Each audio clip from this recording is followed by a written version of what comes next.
Good morning friends, সবাই কেমন আছো? আশা করি ভালো আছো।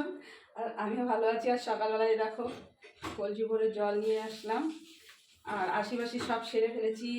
রান্নাঘর পরিষ্কার করা, তারপরে টেবিল পরিষ্কার করা, ঘর ঝাড়ু সব কিছু হয়ে গেছে। তো তারপরে আমি ব্রাশটা করে জলটা নিয়ে এসেছি। আর এখন যাব আবার ড্রামে জল আনতে যাব, ড্রাম ভরে। এই জলটা আমি এনে রাখি। এটা হচ্ছে তরকারি ডাল ফাল রান্না করলে এই জলটা দিয়ে করি। আর এই যে ড্রাম ভরে এক ড্রাম নিয়ে চলে এসেছি, দেখতে পাচ্ছ। তো চলো এখন বাকি কাজগুলো সারি। তো এদিকে কচু এনে রেখেছিলাম কালকে। আজকে সকাল সকাল বাজারে গিয়ে আর হবে না, টাইম পাবো না। তো কালকে এনে রেখেছি ইলিশ মাছের মাথা আছে। তো আজকে এই শোলা কচু দিয়ে ইলিশ মাছের মাথা করবো। তো চলো কচুটা কেটে নিই।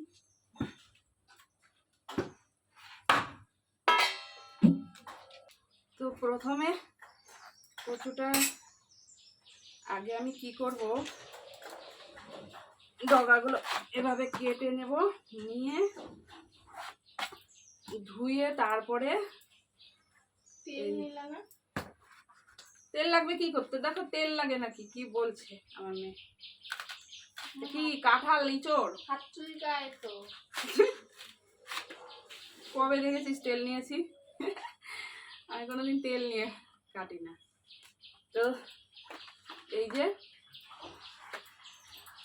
তো এখন আমি ভালো করে এই ডগাগুলো ধুয়ে নিয়ে তারপরে কাটবো। তো তার আগে এটা, তাহলে বটিটা আবার নোংরা হয়ে যাবে। পরে আমি এটা কি করি, খোসাটা আগে ছাড়িয়ে নিই, নিয়ে বটি ধুয়ে এগুলো ধুয়ে একবারে কাটবো। আমি এবার একটু বেশি পিটপিটে আছি, বুঝতে পেরেছো বন্ধুরা? মানে আমার খুব ঘেন্নাটা বেশি লাগে সব কিছুতে। এই যে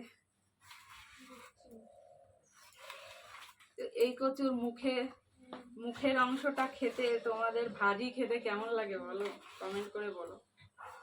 আমার তো দারুণ লাগে, শুকনো লঙ্কা দিয়ে ভাজি করলে তো দারুণ লাগে। এটা ছাড়াচ্ছে না দেখি, হ্যাঁ এইবারটা। এই দেখো, তো ইলিশ মাছের মাথা দিয়ে কচু শাকটা কেমন হবে বন্ধুরা?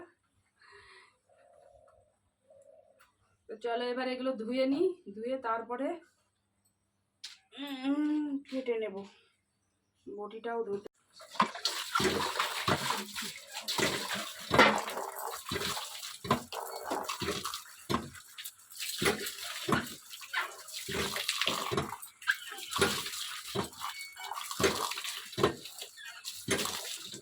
ভিজে গেলাম।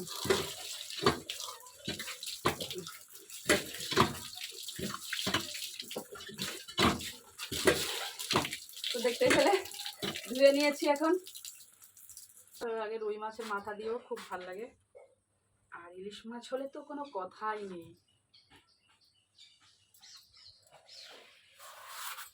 ও বাবা,